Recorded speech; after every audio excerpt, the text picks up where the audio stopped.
What is up, sports fans? We are back for another episode of The Fan in the End. I'm your host, as always, Steven Rychel. Got the big man, Mr. Ben Troupe, to the right of me. And underneath me, we have today's guest, Mr. Sebastian Williams. Sebastian is a quarterback at the one and only Bishop McDevitt High School, arguably one of the biggest high schools in Pennsylvania. First off, Sebastian, appreciate you making some time for us. Obviously we've been going back and forth for a few weeks trying to hammer out a day and time and get you in. So appreciate you making time for us today. Yes, sir. Thank you for having me on here. Oh, it's like we were sitting there saying before you hopped on here. The pleasure's ours, my friend. Thank you. I guess give everyone a little background on you, man. Like when did the football dream start for you? When did you become a fan? When did you realize that you wanted to be an athlete? I really decided. I started off actually playing soccer when I was really young. I think about like 4, and then I was also playing flag football in there. And then it was actually when I was 5. I started off real young. When I was 5, I started playing back in my hometown. It was the Palmyra Cougars. That's when I first started my football journey. I was actually a tight end and a linebacker. A linebacker was actually my original position, my first position, and that's where I thought I was going to go into. And then things happened. People wanted to switch. It keeps going up the levels. I was started as Pee-wee, then went into Pony, and then it was my last Pony year when I actually decided I wanted to be a quarterback. That's where it all came together. And so the way I ended up at McDevitt was it was COVID year, and everywhere was shutting down. The big pandemic. It was a big mess, and so my hometown actually shut down, and so I decided that to better my education and to further give me a better chance of success, I wanted to change my faith actually in the Catholic faith, go towards God, and that was leading me up to go to St. Joan of Arc in Hershey, and so that's what led to me going up to Bishop McDevitt eventually. Then, Ben, you're first. Sebastian, I know we were chopping it up a little bit before we came on. Where does your maturity come from? As young as you are, most of the time, I'm not saying that you don't like the things that, young men your age like, but you're talking about, man, switching my faith, my education. I started with soccer, then to my football. At what point did Sebastian say, look, I know I'm young, but I got to start sacrificing now if I'm trying to achieve the dreams I'm trying to achieve?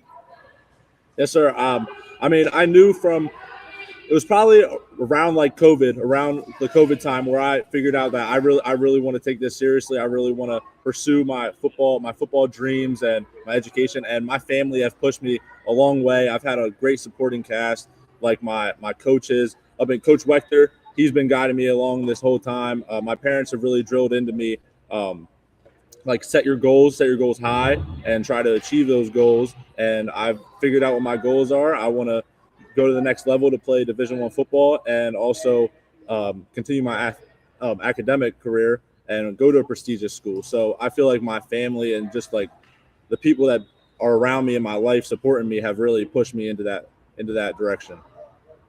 You talked a little bit about before we came on about Brock Purdy, how who's the guys? Everybody, who's the guys that you look at, whether it's college or pro? Do you say, okay, I like his game, I like the way he climbs the pocket, I like his pocket presence, I like his moxie? Who's the guys you're looking at saying, okay, I could take a little bit from him?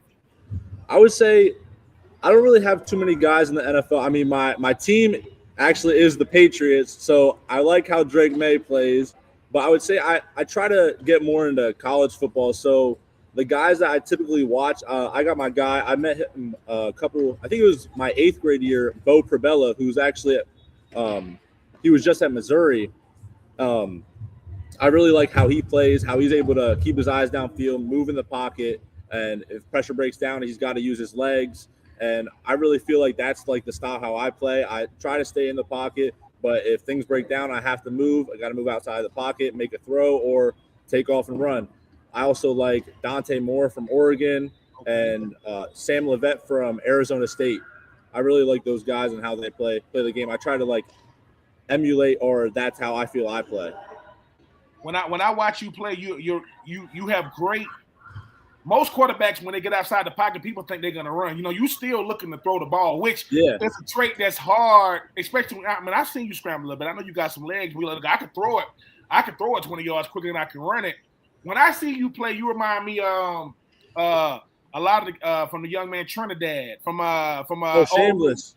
Yeah, because that's what he does. He has the big arm and he's very, very accurate. I use the word remind and not compare. I don't compare players. I'll go, look, Sebastian Williams is his own person. But I'll say, man, you remind me of, because y'all both have that escapability, but y'all receivers got to love it. Because dual threat quarterbacks that want to throw first, run second, they be like, hey, man, that scramble jam, if he get out, he's still trying to plus. I've seen certain throws. I'm like, oh, he threw him open. He wasn't even open where he threw it. You throwing it. Where did that come from, that anticipation? Because quarterback coaches, sometimes that's the hardest thing to get a player to realize, man, your job is to give him something to throw. If you overthrow him, that's his fault. Throw it to where he's going to be and not where he is. When did you develop that as part of your game?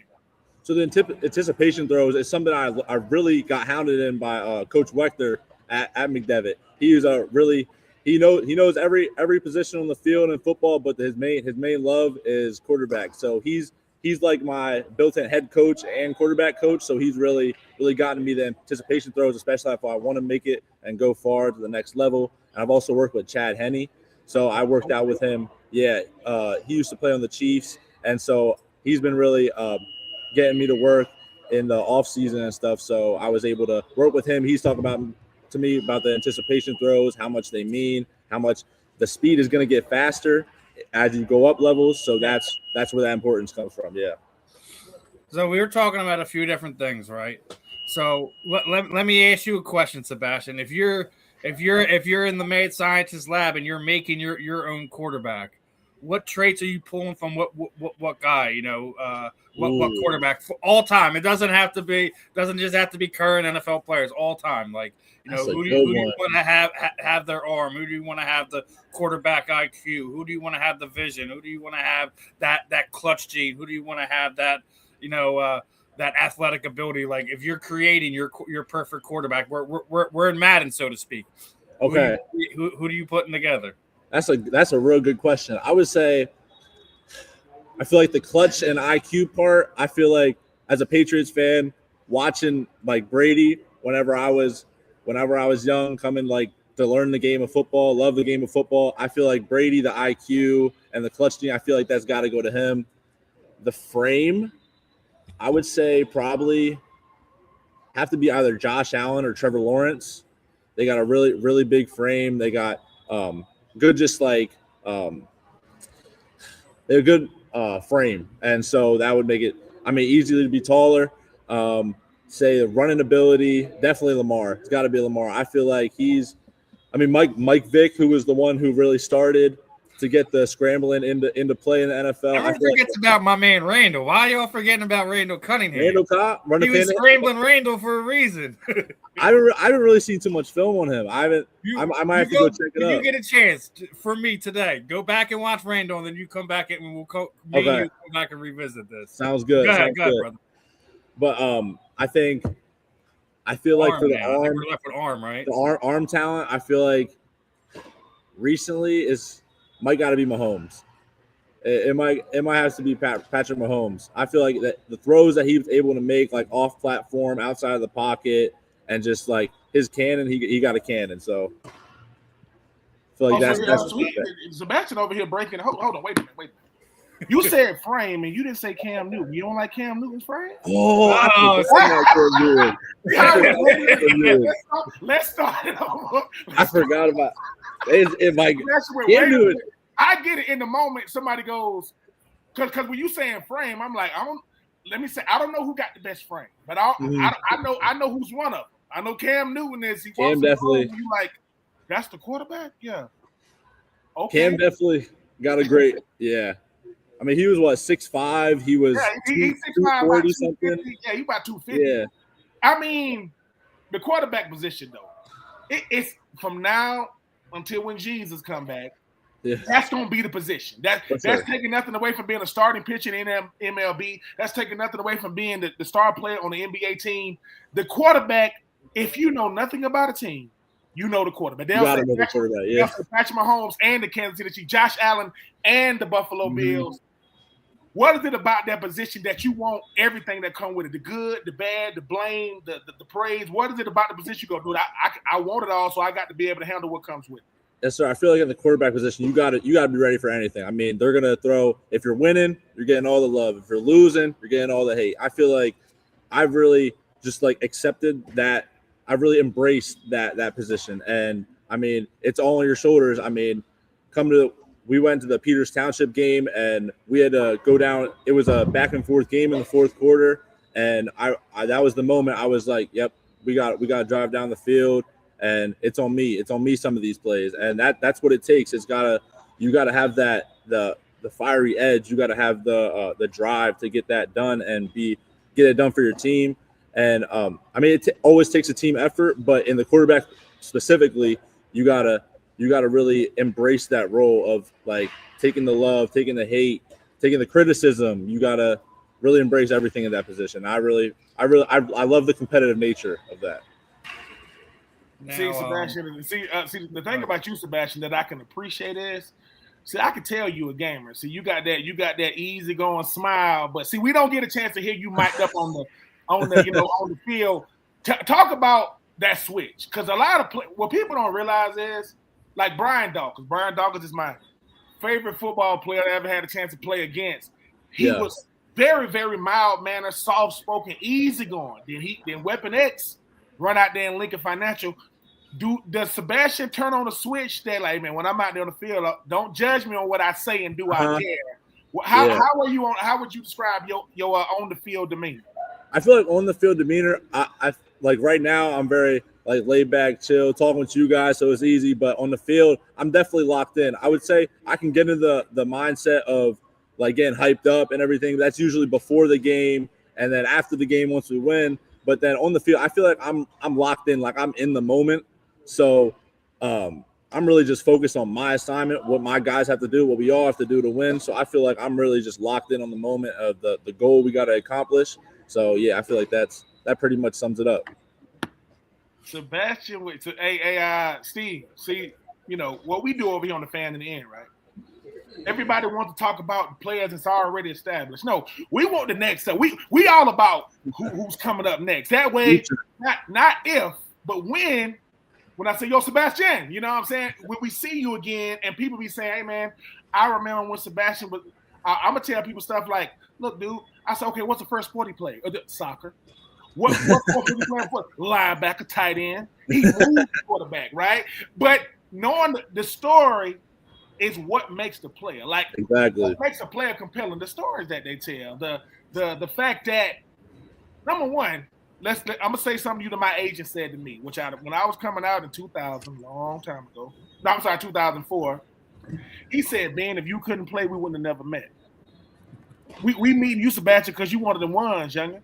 We want to talk to one of them ones." And I know that as a player, when they say what my granddad said, but when they good, they tell you, but when they great, we tell you. Well, we telling you.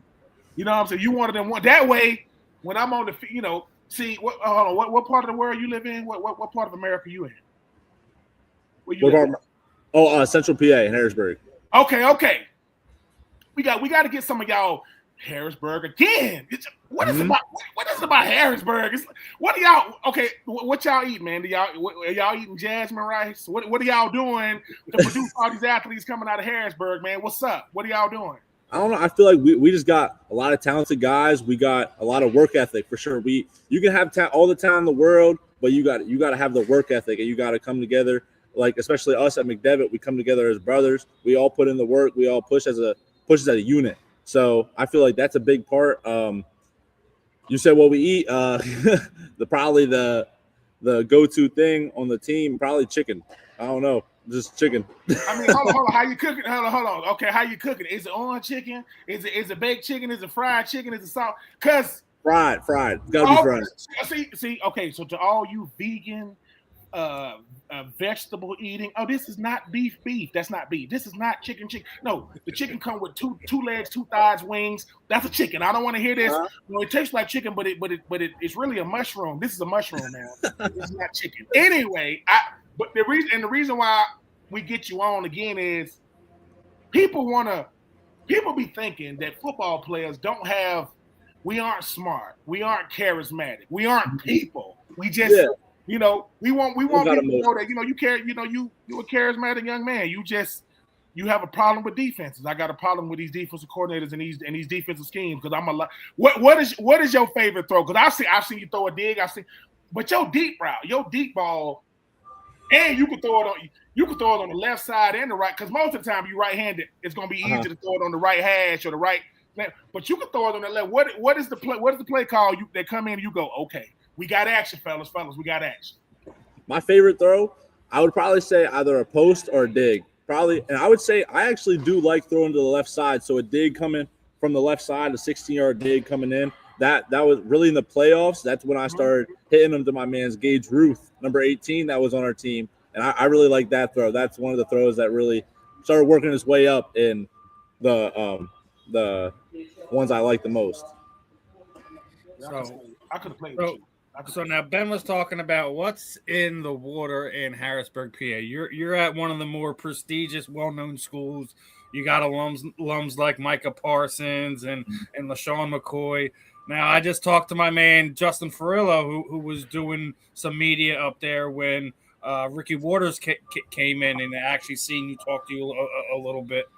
What is it about that school that made you say, like, this is where I have to be? This is where I'm going to stake my high school future on? I feel like it really came in from, I took a shadow day. It was my 8th grade year after, I think, one of the playoff games for our Central Penn youth programs. I went up there to shadow Bishop McDevitt, and I talked with Coach Wechter, to the whole staff and everyone, and the administration at the school. And it just felt right. Like the environment, how they like treated us like a family, like how we were, some of the football players were there that I play with now. We just had a great bond, and the bond at McDevitt is really strong. We all push each other to become better. We're in the weight room now. If guys don't have other sports going on, they're in the weight room now, working hard, pushing each other. So I feel like that competitive nature that we have at Bishop McDevitt is really able to push us to keep on going, make those deep playoff runs, win those tough games that we have on our schedule. So I feel like that's the determining factor at Bishop McDevitt. So when you met our boy Ricky, because we actually interviewed Ricky over the summer, what was that like? What did you guys talk about? We were just talking about we were just catching up how he was doing. He was asking me about myself. It was before the season, so he was asking what are my goals like for this season? What am I doing to prepare myself? And it was really good to catch up with a legend like him. He had obviously a lot of great advice, and I forget where we were at. I think it was some school event where we enjoyed mass, and then we were able to talk after. So we were enjoying the event, enjoying the environment. So it was a really great time catching up with him and meeting him. So yeah. So hold on, Steve, this your senior year? This your senior year coming into? What? Is this your senior year? You about to go into your senior year? Oh crap! It went off. Oh, okay. Yeah, I'm going to my senior year. Okay, so you class to 2027. Yeah, 2027. Well, I say that because my son, he's going into his senior year. He's class of 2027, and I be telling my son, I said, you're not competing to go to college against other players. You're competing against the best quarterbacks in the country. You're like, what do you mean? I said, well, it ain't but so many slots per team, and the quarterback is the headliner. Like they'll go, the recruiting class is always determined by the quarterback. It ain't the star running back. It ain't the star receiver. They're saying, hey man, I got this kid out of Harrisburg, PA. His name is Sebastian. Like we talk about y'all like as if to say y'all ain't got other stuff going on. Like I be like Sebastian, I hope you don't have to deal with the trolls, but if they do come out, it's gonna be because you picked this school over quote their school. Oh, I thought Sebastian was going here, but whatever decision you make, it should be you and your family. It shouldn't be determined or influenced by anything else. Because now, I don't know if they recruit that far. There's a team down there in Gainesville named University of Florida. That's why I went. So if they come looking for you, it's a long way from home. Now you got to get used to the humidity, Sebastian. And don't snow down there. I've been down to Florida one time. I'm just saying. Listen, you're gonna probably get you're gonna get a nice little tan. It's just gonna be a nice little tan. Don't mind that though. And listen, and you're gonna. So when your parents come see you, they're gonna be like, "You all right? Yeah, man. It's like 85 degrees at 8 o'clock in the morning." It's like the devil told me yesterday, have a good practice, Sebastian. All right, when I was going on the field. But to be in this position, like when you're a football player and you start understanding what college is and scholarships is and being recruited is, and you say, that's what I want for me, and you're going into your senior year, how relaxed are you knowing that you're on a lot of people's radar? I'm pretty sure, listen, maybe when they talking about, they got two kinds of all up in your DMs. They got the guys all up in the girls' DMs, and they got these coaches all up in Sebastian's DMs saying, "Hey, Sebastian, how are you handling all the stuff that comes with being a big time recruit?" I'm feeling very relaxed actually. I've been talking to a decent amount of schools, like the ones that have come to mind. I've been talking to Princeton, like Lehigh, Villanova, Rutgers, Towson. So a couple of those schools. So I'm feeling good. Coach Wechter has pushed me a long way. He's helped me in the recruiting process a good amount of time. My parents, they've been pushing me really good. So I'm feeling good. I'm feeling confident. This upcoming spring, get a chance to work out in front of some of these coaches and build a further relationship. So to go on and continue those relationships and figure out where I'm going to school, that's just a blessing in my book. So I'm very excited. Now we were making fun of Liam a little bit because he's getting to stay at Temple, stay in the area, go to Mama's alma mater, obviously keeping the legacy going. If you can write your own story, if you can sit there and say you get full rides to all the places that you want to go, where are you going? Are you staying in the area? Or are you going to go out in the country? If you had your dream recruitment, which school is that? I would say my dream school, I've always had this figured out. My dream school would probably be Oklahoma. Okay. He's a gunslinger. I was about to say, I mean, what you, hey, Coach Venables, listen, Coach Venables, look. You got a youngin' that's already, listen, I'm from PA. I'm used to the cold. I'm used to the snow. I'm grimy. I'm gritty. I'm from Harrisburg, PA, a.k.a. we from Harrisburg. Don't ask me about Pittsburgh. Don't even ask me about Philly. I'm from Harrisburg. Right? And that's what is it? Wait a minute. Is that B-U-R-G or B-E-R-G? Harrisburg. Yeah, Is it U-R-G or E-R-G? Harrisburg's U-R-G. Okay. And the reason, but you know what I like what you just did, Sebastian? A lot of young men will go, oh man, anybody with Oklahoma. I mean, and I like how you looked in the cameras like, but here's what's gonna happen though. Oklahoma gonna do something stupid, like they do, like sometimes. They're not gonna just say they don't give you a scholarship, but you play a team, go to a team that plays Oklahoma. And now you're going, and now they look in the camera and say how you feel about the game, Sebastian. You're like, so I'm looking forward to having a good game. You give them that look in the camera like this, but they made the wrong decision. That's exactly like exactly. That's what happened to Will Howard when he played Penn State. I think it was a year or two ago, and like Fernando Mendoza with Miami. That was his hometown school, and they didn't recruit him. So, and he got to play him in the national championship. You guys get back, yeah. So y'all really pay attention to that. Not just a get back. That was the that was. That's the thing about football. Let me just go ahead and clear something. Okay, every football player has an ego. It ain't the same level. We all got them. We all ain't arrogant. We okay. You got confidence and you got conceitedness. It's we ain't conceited, but we very, very confident. I'm not conceited, but it's like you said, the audacity of Miami to tell Fernando, nah, we good. What? Yeah, that's crazy. And Manny Diaz told him that.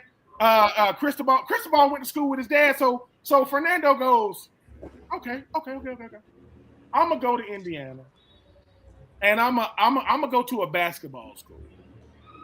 And somebody goes, hey man, y'all gonna play. We gonna play Alabama, beat the brakes off them. Ran them off the field. We're gonna play Oregon again. Because people are like, you're not gonna beat Oregon twice. Boat race Oregon. Then they say, hey, man, not only are we going to play Miami, we're going to play Miami in Miami. 10 miles or 10 minutes from where I grew up. My grandparents, who can't even speak English, gonna be in the stands. So I'm gonna have to say, Grandma, we made it. Grandpa, we made it. In Spanish. People can get mad if they want to. And then I'm gonna be the best player on the field, and I already won the Heisman, and I'm gonna be the number 1 overall pick. And all they had to do is let that man. You know what's crazy about that whole situation? That's what you said the whole time. Sebastian, you watching the game going, you said, Mom, he's from Miami, right? What? Yeah. That dude is from Miami. That would be like, not saying it's going to happen. Penn State. You say, yeah, man. Penn State come and holler at me. They say, no, Sebastian, we good. You like this. Ha!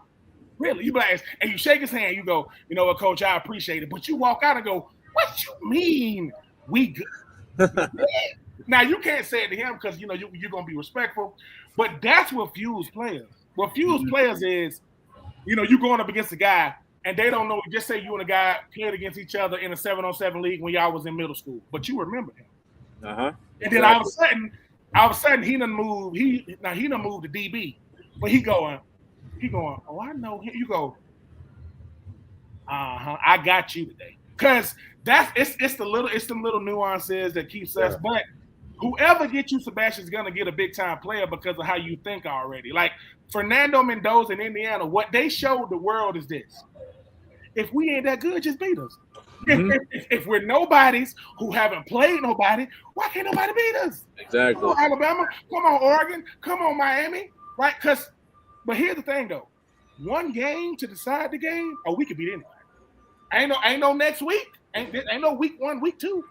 And Miami saying, "Hey, dude, all the pressure's on them, right? They got the 30 for 30s. They got all the. They go Michael Irvin with his belt, spanking things on the sideline. But what happens if we beat them? What they gonna say then? I'm telling you, I love it. I love it. It's how it unfolds. It's crazy game, crazy world in the college football playoff. Especially as you've seen, like those top schools like Alabama, Oregon, Miami, like those are the top schools. And for a team like Indiana, I think 2 seasons ago, they didn't have such a great record. They had a losing record, and then with Kurt Scanetti, he came in, turned it around, and they're back in they got a national championship. That's crazy. I feel like that. Though. Hold on. But okay, we talked about Liam, Steven, going to Temple. Just say, hey, Liam, go, man, Sebastian, listen, bro, we got something cooking over here at Temple, right? So you go, all right, cool. Next thing you know, Temple ain't losing.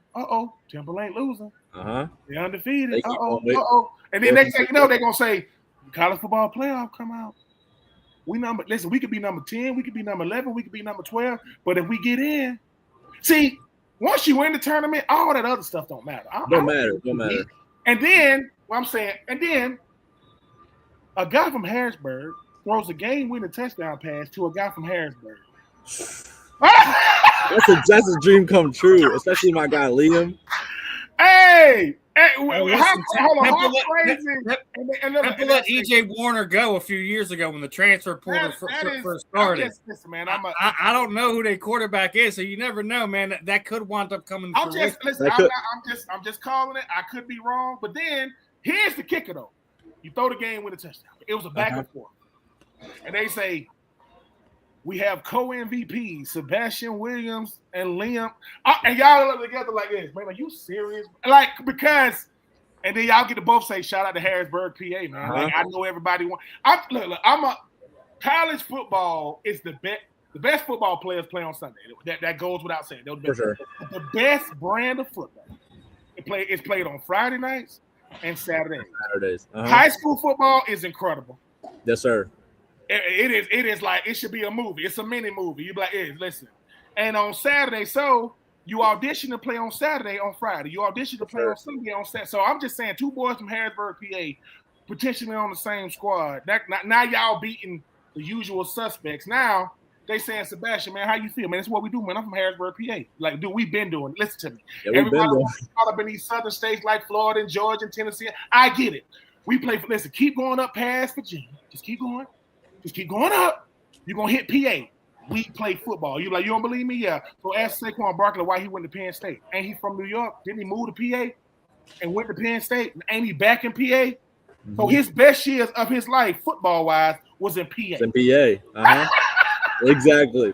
I feel like people discredit PA. I feel like whenever they talk about the best football area, they always go to Cali, they go to Texas, they go to Florida. I mean, we got some of the best football played right here in Harrisburg. I mean, we're dynamic. We're able to throw the ball, run the ball. I mean, you got to play in those cold temperatures. That's real playoff weather. That's whether you get in the playoffs in the NFL when you're making a deep run. So I feel like I heard Liam talking about the smash mouth football. I mean, we got that, and we can throw the ball too. So it's a good dynamic. I feel like. Steven, you know what he sound like? He's saying, listen, stop disrespecting PA. Because, and like you saying, you going, I understand. You know how big California is? California's huge. You know how big Texas is? Texas is huge, right? Florida's huge. But then you start saying, I'm from Georgia, so we always do the per capita. I'll go, okay, California is the biggest state. They got like 40-something million people. Then you got Texas. Florida is twice the size of Georgia. So what you're saying is, all right, let's look at population density. So let's look at how many players we got, high schools, and how many players they got. Mm-hmm. I say, okay, Michael Parsons. Oh, being a first-team All-Pro since he's been in the NFL. We talking about Ricky, LaShawn. Now we finna add Liam, Sebastian. What is going on in Harrisburg, Sebastian? Like, what you're gonna tell me? Are y'all spiking y'all water with some lime juice? Like, what's going on, man? What's going on? I don't know. I feel like I said before, that determination and that grit. Like, I feel like I feel like the doubt really sets into our minds. Like I said, they've been talking about the Cali, the Texas. Like, the doubt really comes in that we just want to prove people wrong. So I feel like that just adds to our fire to really compete to get to that national stage and really push like all of our guys to get to the next level and get to the college and then potentially go to the NFL like these greats and really put our name on the map. So you go to the league and Michael Parsons chasing you and just say he get to you. Do you look at him? Come on, man, Harrisburg, baby. Like, what you doing? Once again, Sebastian, you're on here because you one of them ones right now. Mm-hmm. And we don't know how high you're gonna fly. Listen, man, I want you to fly your own plane. I said, man, that boy's so high, he's a pilot now. He's but because of how you're built, because of the family you come from, the city and state you come from, the community you come from, people don't get that. When you get drafted, they drafting everybody that come with you. They drafted your high school. They drafted your favorite spot you go to eat at, the place you get your barber. And people don't get that. They'll say, why is this entourage so big? I say, well, people been watching people they ain't never met and cheering for people they ain't never knew. I knew that young man when he used to come to my house and he used to run down my street, and that's the kid I used to, man, stop. And now he's saying, and listen, there's some years from now. Yeah. At quarterback, for the Philadelphia Eagles, at quarterback, I'm saying, are you ready for something like that? I mean, because you say the Patriots, you either gonna get drafted by the Dolphins. Uh-huh. I hope to God you don't get drafted by the Jets. I don't want that for you. But what I'm saying is, what is it gonna be like for you if and when you do get drafted and you gotta play? And just say you play for the Eagles. Just say you play for any team. And you got to go up against your Patriots and your parents. You got a whole section, and you walk out and you see the signs, and they go. But the best sign you see a sign that go Harrisburg, PA, stand up. You like this? That's it, because that's who you're doing it for. You're doing it for that's the goal. I mean, to really put on for all of our people back home. I mean, like you said, you're building relationships, you're really like at McDevitt, especially, like, we're a family. So like even those people that like get to watch you like grow and like get to that stage. I mean, obviously, if I ever do get drafted, that would be a dream come true. Doesn't really matter what team for, that's a blessing regardless. But I feel like that moment, like, I mean, as a rookie, if I'm running out of that tunnel and see all my family, all my friends, and that sign you said, Harrisburg stand up, that would really hit home for me. I feel like that would be, I don't even have words. I feel like that would just be such a crazy and surreal moment in like my life. That'd be like, wow, I really was able to complete and get to my dreams. Now, I don't want to get too further into this. I forgot to do our sponsor read at the beginning because I was so excited to get talking to you, but got to get it in real here before we get into the second half of this. And this episode is brought to you by Fight Wax. Fight Wax is the ultimate skincare product. Helps treat cuts, swelling, scrapes, abrasions, rejuvenates and restores stressed skin.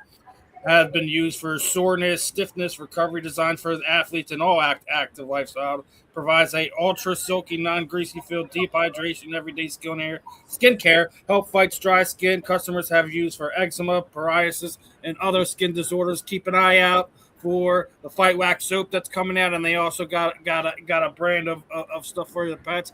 The merch just dropped, so if anyone's interested in any T-shirts or anything like that, make sure you guys are hitting up the Fight Wax, DM on Instagram, Facebook, or hit Lincoln himself up and get you guys a hoodie or something like that. But I wanted to make sure I got that in there before we forgot it. One thing I want to ask you, obviously, we all have things that we love outside of the game itself, right? So this past week, we lost James Vanderbeek. James Vanderbeek was a part of arguably one of the greatest high school football movies that we've ever seen in Varsity Blues. What's your favorite football movie? Is it Varsity Blues? Is it Friday Night Lights? Is it The Replacements? Is it Any Given Sunday? What is your favorite Hollywood football movie? My favorite football movie, I would probably say Varsity Blues, and also I like Draft Day. That one always. Yeah. I like Draft Day a lot. Yeah, Kevin Costner hit that one on the head, man. He definitely did. He's the ultimate sports movie guy, if you think about it. Yeah, Kevin definitely. Costner with he had a. Because he's got Field of Dreams and he's got the other one. He do got Field of Dreams. No, but could you handle that though with Varsity Blues? Like I know it's sensationalized, but you got a billboard sign outside your house. Your center come pick you up. It's because when you are the starting quarterback for a high school football team, y'all football royalty. Y'all teachers start. They're a little irritable when the game, especially when you're getting ready to play your rival, or you got to deal. See, now y'all are social media kids. Y'all grew up in the social media where opposing teams got they following you on social media. They DMing you. The trash talk has gone to another level now because people have got blatantly disrespectful with what they. But here's the thing, though. I'm gonna say this about disrespect. You can talk trash, just be good. Like everybody, some people. I do the whole. I know the proper way to say it is who are you? I don't say who are you. I'm like, who is you? Who is you to be? Because when the trash talk comes to Sebastian, you go, okay. Trash talk is only respect about who said it. If the wrong person, you're like, whoa. That's my old boy. I know he ain't. Because you can't just talk trash because you play. You got to contribute. You got to back it up. Because I'm gonna hit you with that. I'm gonna hit you with the who are you? Because I don't even remember you. I watched a lot of tape. Oh, you the guy on the sideline jumping for your teammate. Okay, well I'm on the field. You're trying to handle business. Because, like I said, I know you guys. How do you deal with the social media stuff? Because it's a lot. Like you guys obviously have to be a part of it, but how do you balance that? Because you can get a lot of love, but you can get a lot of hate coming from a lot of different places. Exactly, especially the quarterback position. Like I said earlier, there's either a lot of love, a lot of hate. I try to block out the noise. I mean, especially on social media, when there's game week, whenever it's leading up to the game, I try to just distance myself from it, not to be on it too much, not look at it. I mean, obviously, if I see something, it's not going to bother me. I mean, football is an emotional sport. I feel like there's a lot of things that go into it, but I really just try to block out the noise and know what I have to get done whenever it's my time to shine and my time to play. So I really just let all of it talk on the field. Sebastian said, I'm not worried about these dudes, but they just what they say, they just mad at me because they ain't me. What you don't hate the player, hate the coaching staff. They don't want to put me in the game. Don't hate me. the game plan, you know. But that being said, how does it feel? Like, how does it feel going into your senior year? Understanding I know what I got to do. I know what I got to do for me, and I know what I got to do for my team. I know what's expected of me because I heard that the quarterback position, for you to play your best, you got to be comfortable. Like, I got to be comfortable with the game plan, with my teammates. How is it for you going into your senior year knowing, number one, this is my last year to put it on tape, but I feel confident in my ability. I feel confident in my training. I feel like really understanding that it's my senior year, it's my last year to go into that field with my brothers, like in high school football. I feel like that really just motivates me, like especially right now, to work harder in the weight room, work harder in my training, go watching more film, like really put in like the extra effort, the extra hours to really make sure we're prepared for that when we step on the field. I mean, we unfortunately lost in the state championship, so that's what's fueling my fire, especially still from that game. I want to go to exactly that same game, the state championship game. I want to put a W in the win column for a state championship for mine and my teammates that I'm playing with, their legacy. So that's really fueling my fire. I'm really trying to get back out there, and I mean, I want to go out with a bang. I want to go out with a state championship. I want it all. You should though. No, you don't have to feel. You know how like people try to make you feel bad. Like people ask you what you want, and then you tell them that's too much. And you're like, is it? Like, no, that's too much for you. I think what I'm asking for is it's like a starting point. Like you just said, you going look. Now here's the thing though. You said we lost in the state championship. Do you want to go back to the state championship against that same team? Yeah, for sure. I want that same exact team. I want that same exact team. And so when y'all, you know, dapping each other up, shaking hands after the game, whatever it is, you telling them, you saying, man, good game, but you giving them that Sebastian Williams look again, like, listen, bro, listen. Y'all want it fair and square. Listen, congratulations, but don't get too comfortable. Yeah, don't get too comfortable because I'm not gonna say, you know, because football players. I said, look, we don't like to lose. We are the worst people to deal with after a loss. Don't talk to me. I don't want to talk. Yeah, it's real irritable. Give me something to eat. Give me some silence, and I'll come to you when I'm ready. But your coach says, listen, the best teams are two things: they're player led and they buy in. They led by each other and they buy into what the coach. Because when you first get there, you don't understand what the buy-in is. We like, oh, coach, just trust what I'm saying. Because coaches call plays, players make plays, and you obviously a playmaker. But I like how you say, you see how Steve, you see how when I asked about yourself, like you want the same team? Say, oh yeah, what? Yeah, hey bro, meet me here, this stadium, this day, because you want them to know, hey man. I will not go the rest of my life having to talk about the game I lost. I'm gonna talk about the game next year. They beat us, but they tell you what happened when we got. I want my get back. I got exactly. Got to get the get back for sure. So I got two more. First, we got some breaking news. Miami Dolphins are blowing their whole team up as they just let go of Bradley Chubb, and they just let go of Tyreek Hill. Tyreek Hill. Well, I knew the Tyreek. Bradley Chubb makes too much money to not get sacks. So they was like, hey, Bradley, you cool in there? But somebody going to snatch Bradley. Somebody going to snatch Tyreek Hill, too. Somebody going to get them both. But right. Tyreek probably ain't going to get a contract until after he gets his knee straight because that was – yeah. He had probably one of the nastiest leg injuries for a guy who's a speed guy. They're going to have to see him first. Yeah. It was crazy. I remember whenever he did get injured, it seemed like he was like happy about it a little bit when he was like, he kept going, yes, like that whole. And this goes to show you how toxic that the Miami Dolphins. Yeah. Steven Ross and Mike McDaniels and those guys down. I mean, you can't beat the weather and the location, but I want to win. I don't want to play for the Dolphins and we. People just come to the game because they want to just chill at the stadium. People are just ignoring the fact that the Dolphins have been a toxic organization for more than 10 years now. Everyone forgets about the whole Richie Incognito thing, which never happened. Yeah, which is crazy. I think that's the craziest thing. I think the fact that Richie Incognito, the guy that lied about that, come on, man. What are we doing? And why do you wait? Why do you wait? Not to get off track, but why do you wait till all these years later and say, you know that thing I said about Richie Incognito? Yeah, the guy that was talked about the league, like people kind of like ran. Yeah, that was a lie. So none of that happened? No. And all the journalists and beat writers and columnists. And still nobody's apologized to Richie after all these years. That's the worst part about it. Unfortunately, I would ask that dude. I said, dude, did you want to be famous that bad that you wanted attention? You played for the Dodgers anyway. That whole situation was. But Tyreek, somebody snatch him. Technical difficulties. Oh yeah, man. Hopefully, Tyreek and Bradley Chubb. All right, sorry. I think my computer died.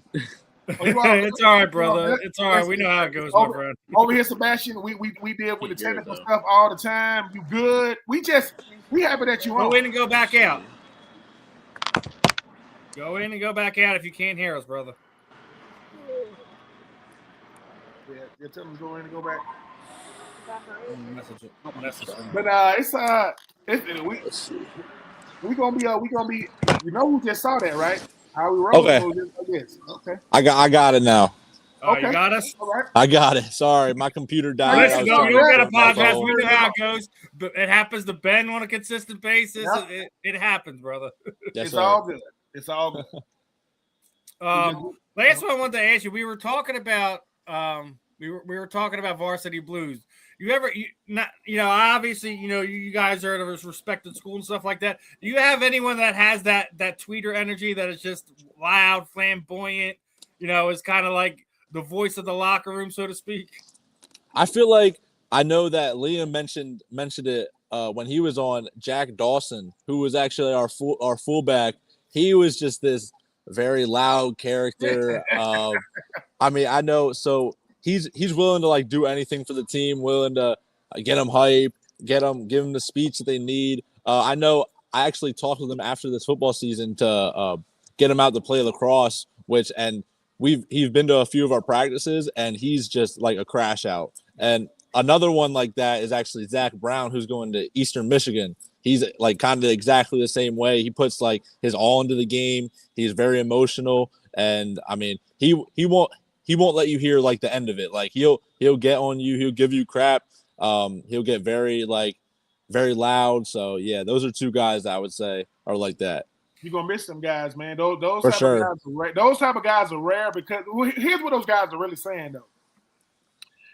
Those guys go home and say, man, I played with these dudes, man. Like certain guys make football worth it. Mm-hmm. They make, like, I understand, because I get to share the field. Talent is not, it's not even on a football field. Certain guys are extremely talented, like yourself.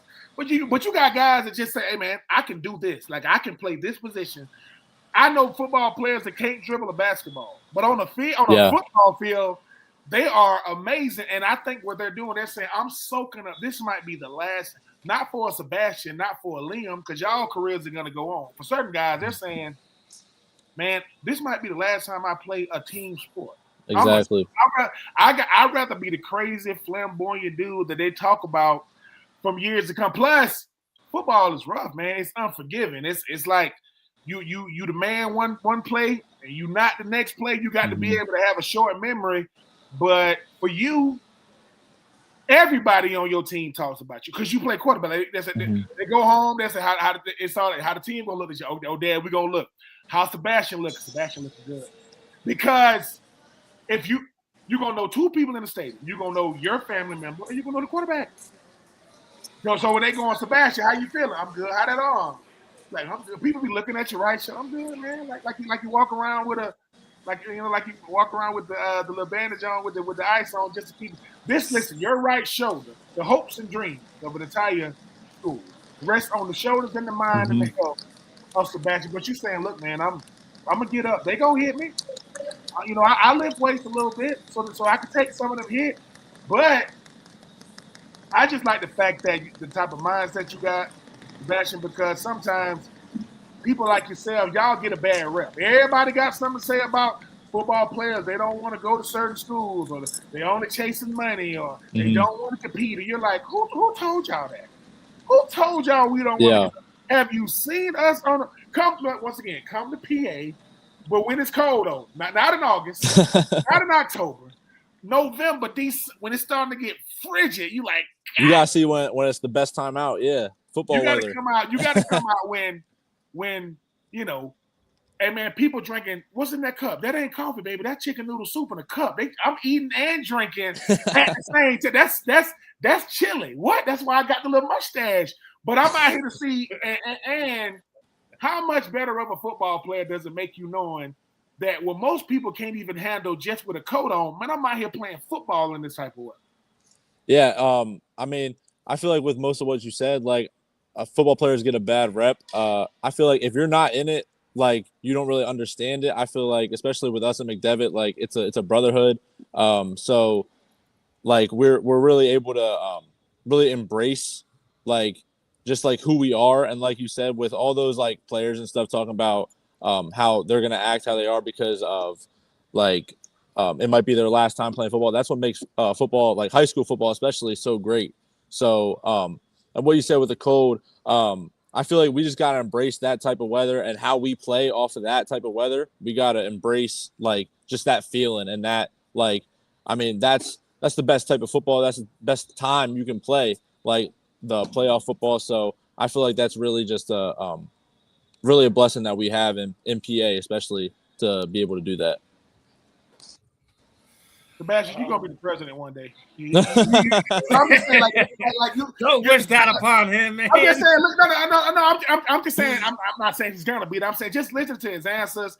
This man is going back. He said, yeah, what you said about the weather, what you said about the brotherhood, what you said about last time.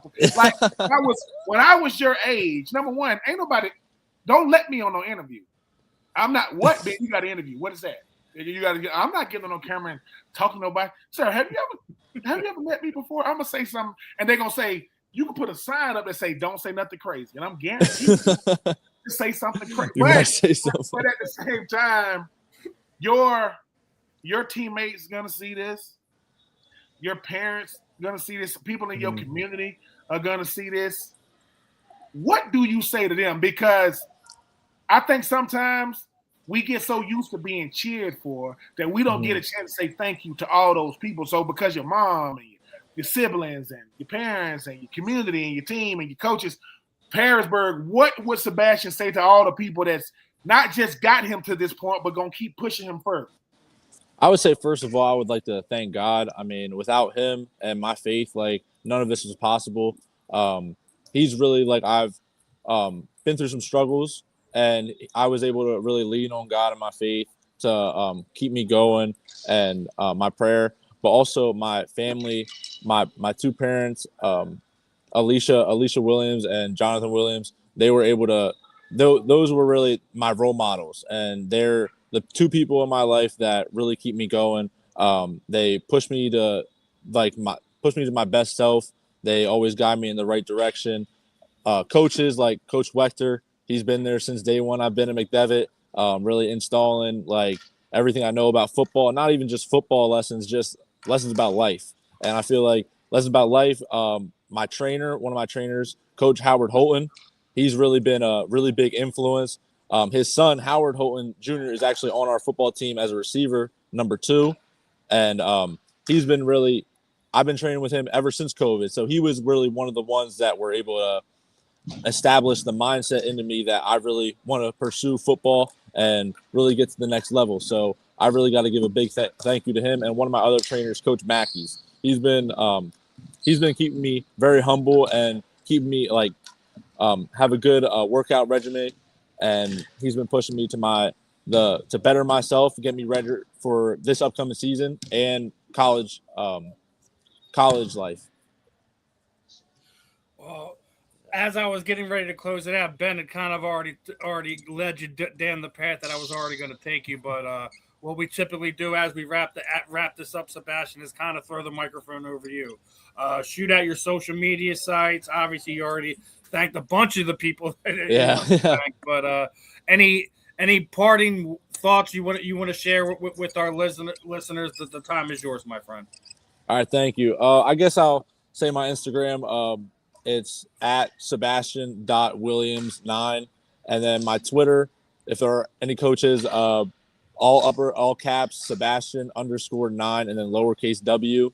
And like I said, to add on what I was saying before, it takes a village. So I'm very grateful for all the people that are in my village, able to push me, get me to where I am, and keep pushing me to go to where I'm going to be at, regardless if it's me playing in college, going to the next level, or if it something else happens. So, and I want to thank you guys for having me on here. Thank you for the exposure. Thank you for the conversations. It was really easy to talk to you guys. So I just want to thank you.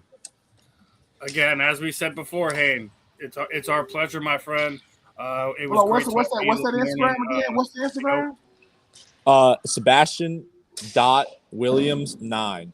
Hold on, because I try to hold on. Because I mean, if I'm going to be talking to you, I might as well.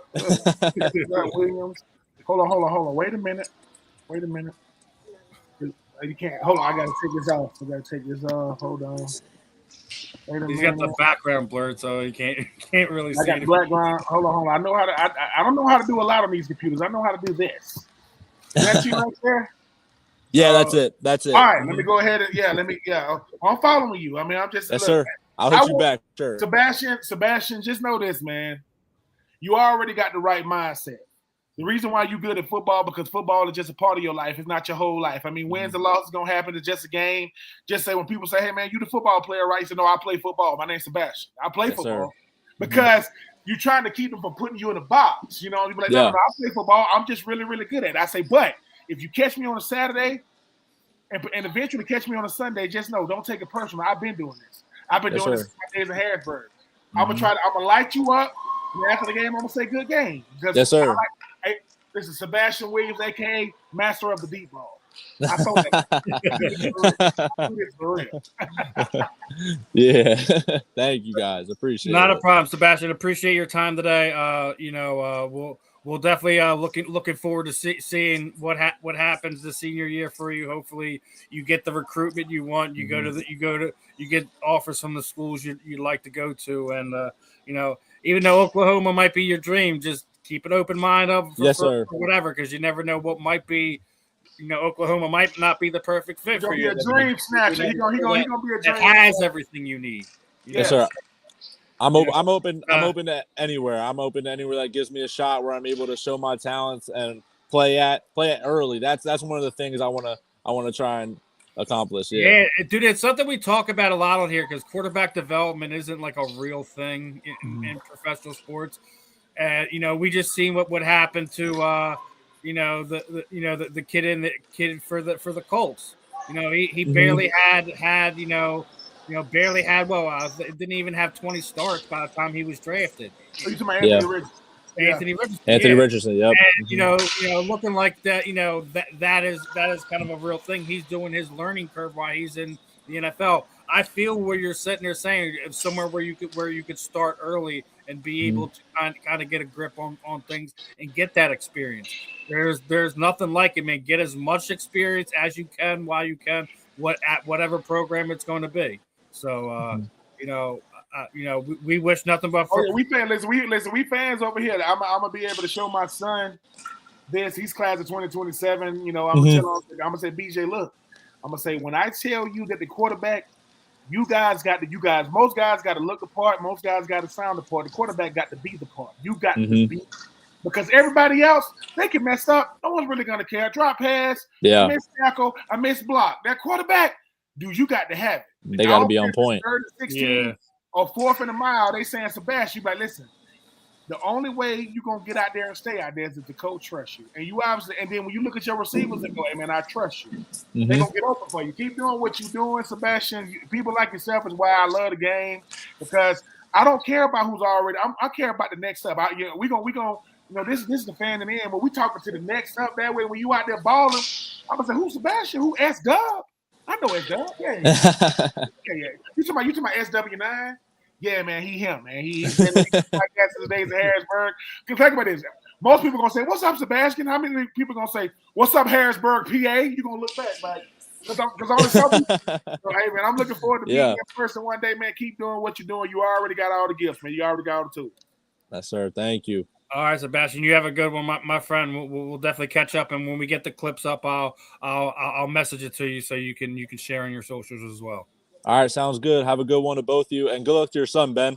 Hey man, listen. If you guys get to playing teams out of town, he plays for Audrey Kell down there in Charlotte. If y'all start getting out of state games, I'm gonna say, hey, if you got to play against Sebastian in there, man, you better tell your DBs to drink some Gatorade, baby, because it's gonna get ugly for them. But I'm gonna show them this to let them know, because we want to let you guys know you already got a voice, man. You already are deserving of these. We have this platform for you. This ain't for us, the people like yourself. So when I tell my son, listen, you see that young man right there? Yeah, that's who you competing against. Look at his face. I said, and Sebastian said, get a good look at his face. Yeah, because I ain't going nowhere. I ain't going nowhere. Yeah. All right, brother. You enjoy the rest of your day off, man. Looking forward to seeing what's next for you, my friend. Have a good one. All right, thank you. You too. All right, everyone. That was the one, the only SW9, as Ben just called him. SW9? No. He's a very, very, very polished young man. I mean, I don't know, was it 16, 17? I was nothing like that at 16. 16, 17, being able to articulate myself, answer any questions, be comfortable, be like. But that's the environment we always try to make here. Like whenever we're doing these interviews, it doesn't matter if we're talking to former players, whatever. Like whenever we do these type of interviews, that's what we're trying to do. We're trying to create that environment where it's easy to just have a conversation, and we do that through all of it. The one-on-one interviews that I do with the combat sports fighters. I'm already ready for the shenanigans that's going to happen this Wednesday when we get Ben locked up there with Luther Broughton again. Plus Marvin's going to be there. Yeah. Listen, looking forward to that. It's something that he said when Sebastian said, "Look, man, you guys were easy to talk to." I think that's what. I know that's what we do, Steven. We say, "Look, this is our house. And you coming in, you can put your feet up, just take your shoes off. Now I have some mud on your shoes. Take your shoes off, because we don't. I think sometimes with some of these content creators or podcasts, they want to sound like so much more of an expert than who they interview. No, an interviewer is on here. The interviewee is on here to talk about what he or she is doing, and why you should watch. I mean, love when you do the combat sports athletes. I love their stories. Bigger than the fact we know what they do, but I like the fact that this past week, the one I did with Esteban, man, he's talking about like how he's in middle school getting shoved in lockers, and you don't forget he just at that point in time decided, like, listen, I'm not going to be. He's like, I'm going to be that bad mofo who started doing the mohawk and everything like that. He developed his own personality and was like, I'm not going to be the victim. To sit there and hear about somebody who's an MMA fighter, bare knuckle fighter who was being bullied when he was in middle school, it's like can't even fathom it right now, right? Yeah, it's cool hearing these stories from these guys.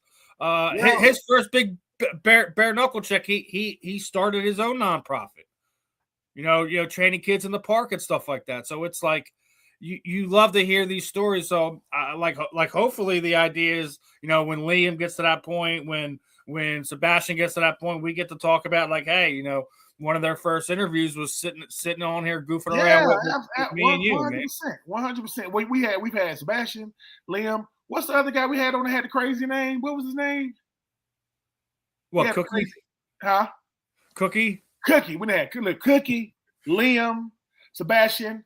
Sean and we also had Merriman's son, Justin Merriman. I think what we are establishing here on the Fan in the End is an opportunity to talk to high school athletes, current student athletes, to let them know we are the voice, to let you guys know you can come on here and say what you need to say. We ain't muzzling nobody. We ain't telling you what's off limits. We are giving you the platform to get what's on your mind off your mind, get what's on your chest off your chest, and to have fun doing it that way.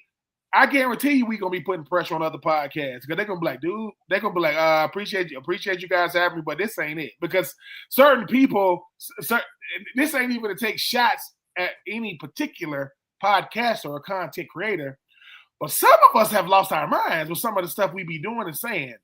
That being said, yo, Teague, you going to come at Zaire Franklin like that? Like he's a nobody? This man is an all-pro. And that's what I'm saying.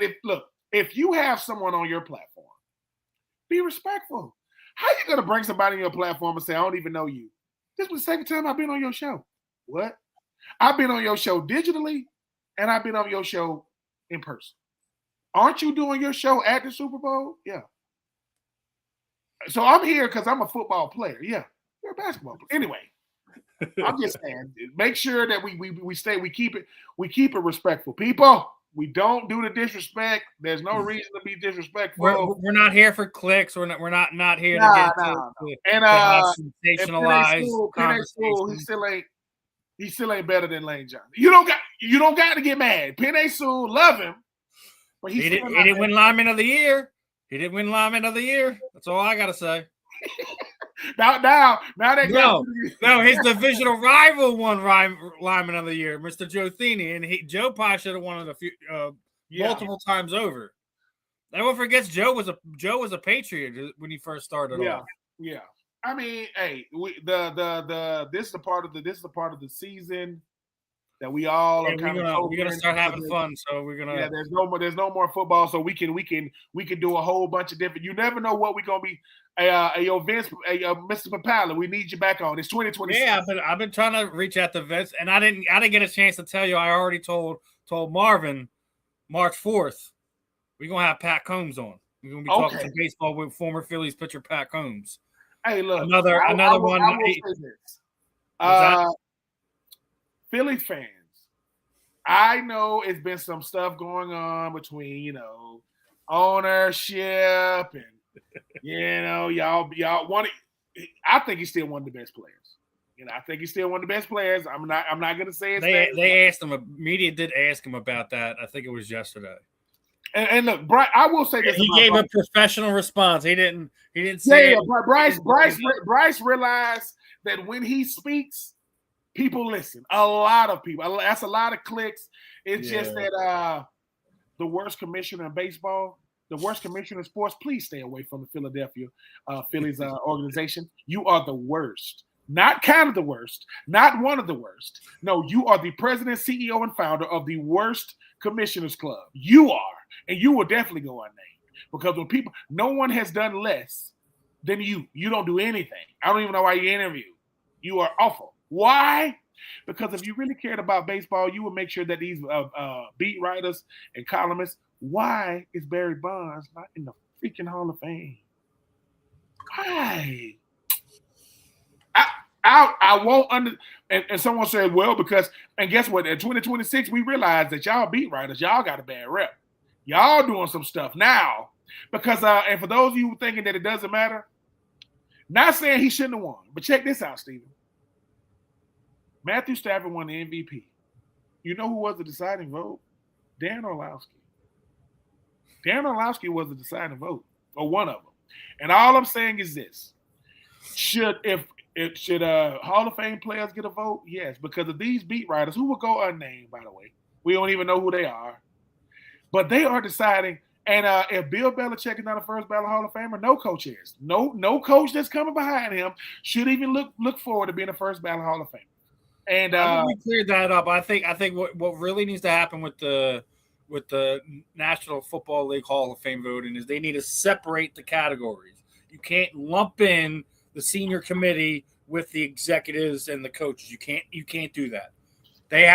You have to have three separate categories. Your current available, your senior committee, and the coaches and executive branch all should be different categories.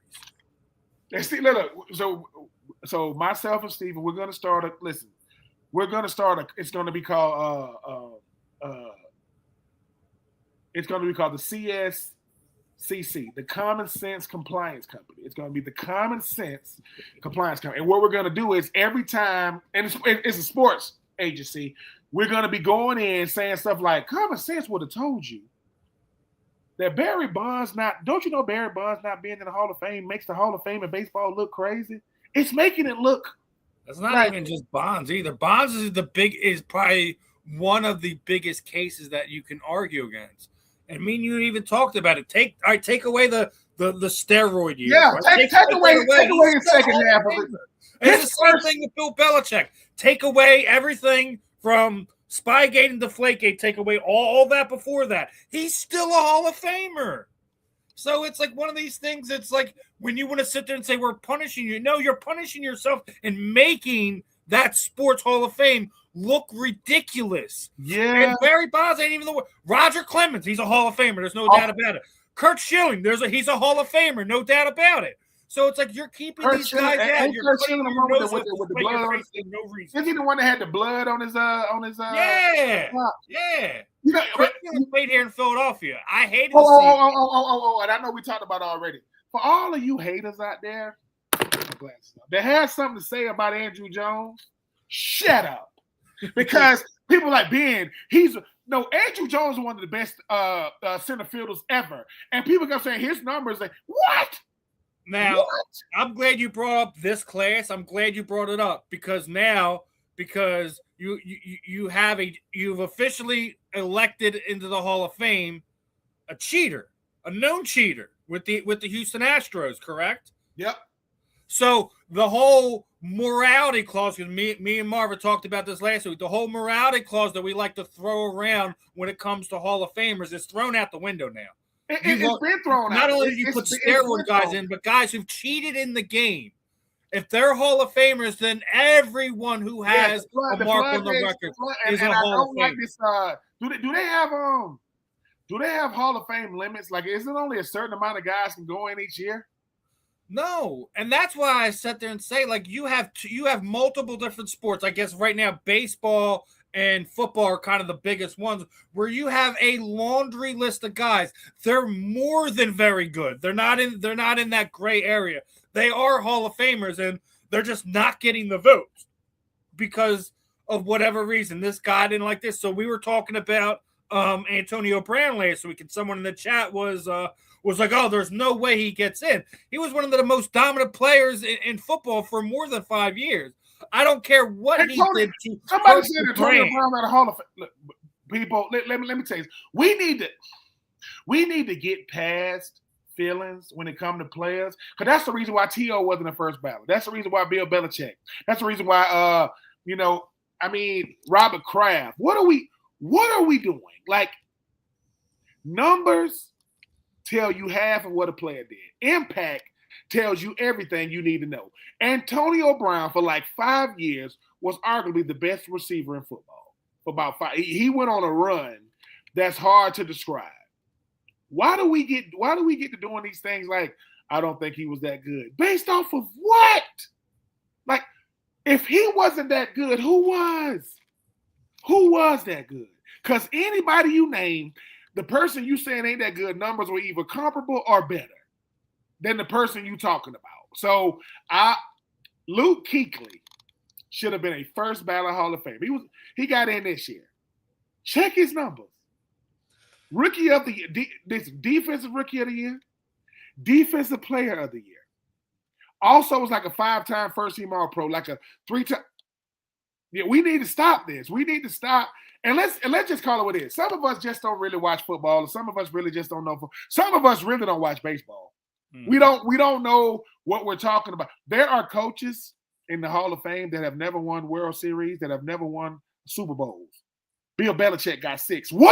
He has 6. He went to 9. What are we? And he also won 2 as a defensive coordinator too. Wait a minute. He won. Wait a minute. He went to 6. He lost to Nick Foles. He lost to Nick Foles and Eli twice. Yeah. So he won 2 with the Giants under Bill Parcells. It's ridiculous. He could have. I cannot stand anything. I don't like the Boston Celtics. I don't like the New England Patriots. But I respect their legacies. Just because I don't like, for some of these beat writers, I don't want to hear the rules being changed either, Steven. No, you know what? The Hall of Fame committee came out and said. I think what we should do is you should have a rotating list of guys, both former Hall of Famers, former players, and you, no matter what, in a 5-year period, you can't vote more than once, and you just have a rotating door, so you don't have you don't have the Bill Polian effect where you have somebody that you're gonna have to. You gotta. I am blessed to be in the Florida-Georgia Game Hall of Fame. I got voted in 2016. It's crazy that it's been 10 years that I got voted in. Am I on the voting committee? No. But if my name was added to be able to part of the voting committee, sometimes Steven, we would just once again, like, how did you and Steven get in here? We were part of the Common Sense. We were part of the Common Sense, committee. Yeah. We are making sure that we are part of the Common Sense competitions committee. Yeah, some of y'all be doing stuff that just don't make no sense. Like, how do you validate voting him, not voting him in? Because here's the thing about the Deflategate and Spygate. Did he get fined? Yeah. Did they kick him out the league? No. So what are we talking about? He got the coach and still did you kick Sean Payton out the league? For Bountygate? No. Oh, he's coaching right now. So what are we talking about? I go, some of these beat writers are petty. They said, I couldn't get him when he was a coach. I couldn't get him when he was a player. I didn't like the way I tried to do a feature interview on him and he stood me up. I didn't like the way he didn't answer questions. Who are you? I'm gonna get it, but I got a Hall of Fame vote. We could say, as a beat writer or anybody, that's probably the most prestigious thing you get. You got a Hall of Fame. Yeah. You get to vote. Yeah, I get a vote. How you gonna vote? I'm not gonna vote Barry Bonds in. You shouldn't be allowed to vote. What you should they should strip it. You should be stripped. Ain't no you're not on the rotator. Kurt Schilling and Clement, they was all right. Get out. Go. Because I would ask any pitcher about Roger Clemens, about Kurt Schilling. Oh yeah. So why would all these pitchers, John Smoltz and those guys, put him in? Because Barry Bonds, people go, Barry Bonds, yeah. No, I think the Hall of Fame, you should have to be voted in when a vote is necessary. Barry Bonds is probably one of the best left-handed hitters that we've ever seen. Barry Bonds. Listen, I know you got Nolan Ryan, you got Babe Ruth, you got some of these iconic. Babe Ruth, if he saw Barry Bonds, he would go, oh yeah, that guy right there. Oh yeah, he's in the Hall of Fame right now. What? Barry Bonds was a cheat code in baseball. Like that year that he broke the home run record. It's like, you know how many people that don't even watch baseball? I don't watch golf. I watch Tiger. I don't watch golf. I don't necessarily watch baseball like I should. I watch Barry.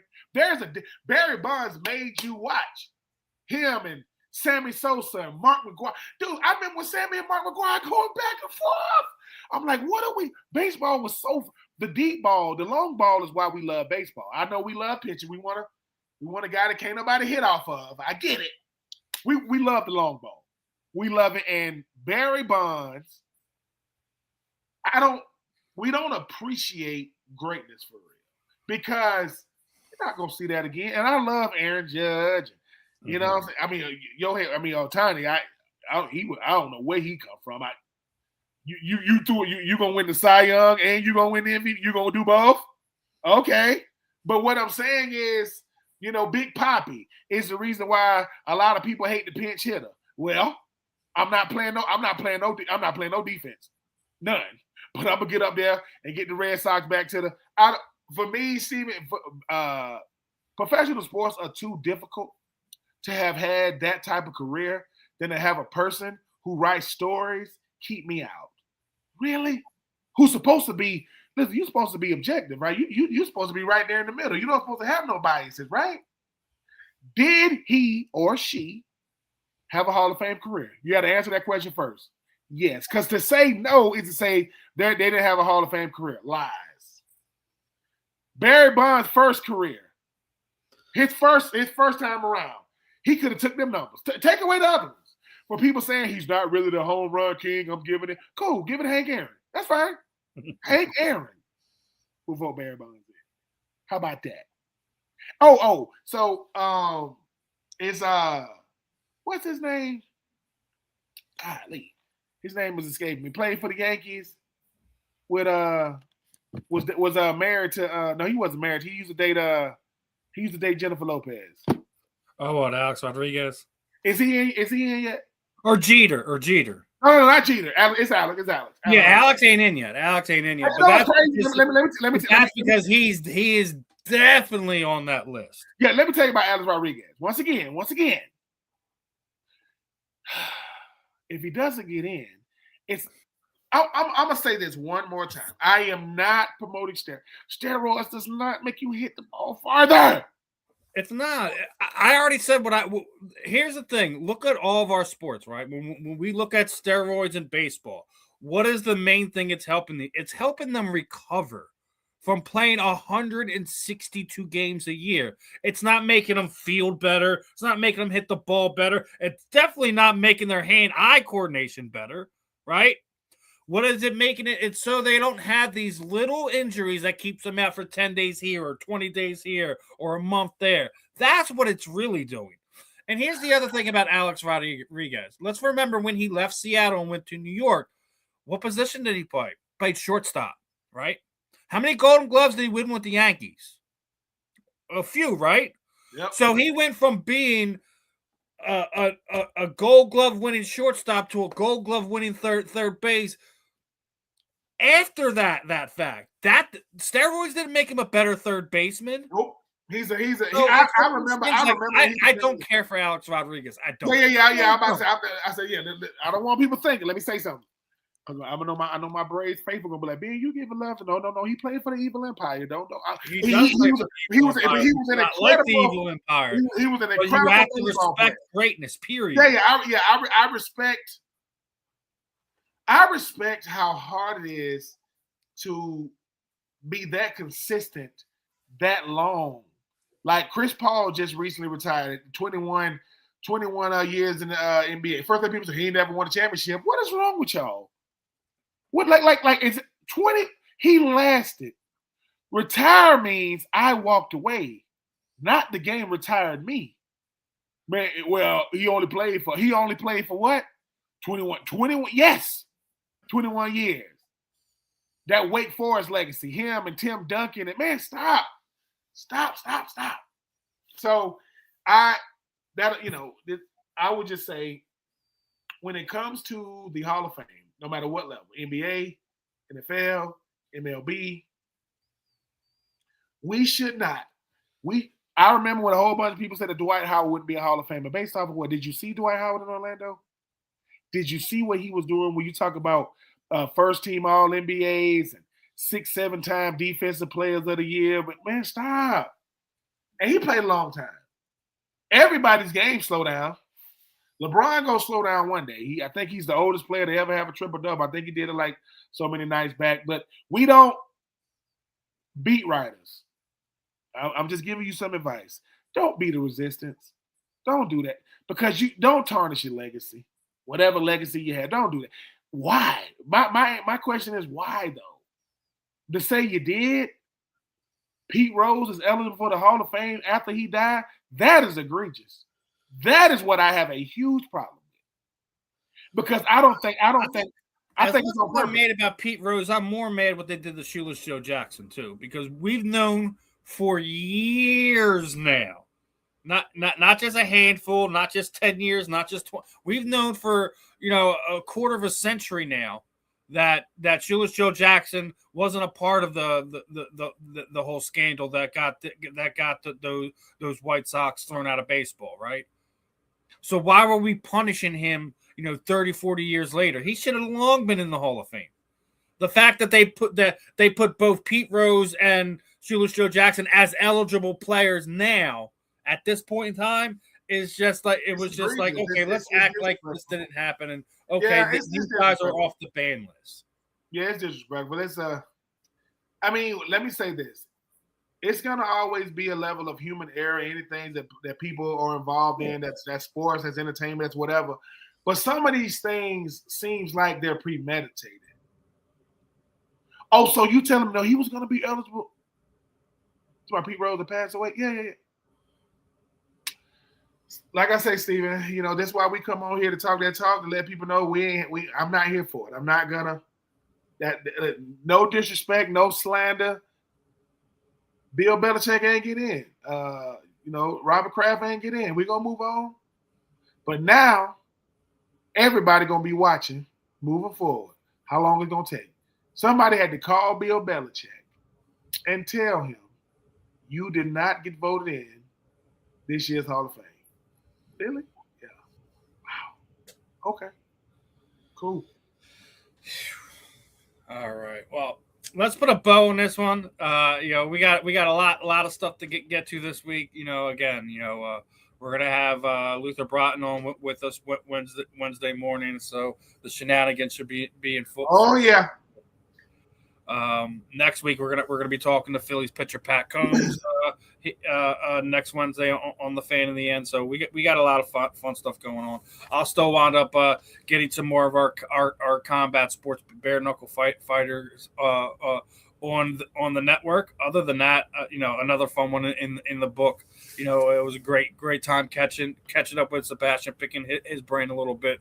Again, really looking forward to seeing what the future holds for him. But as for myself, Mr. Ben Troupe, this was another special episode of the Fan in the End. We will see you guys Wednesday for more shenanigans. Catch you guys later. Peace out.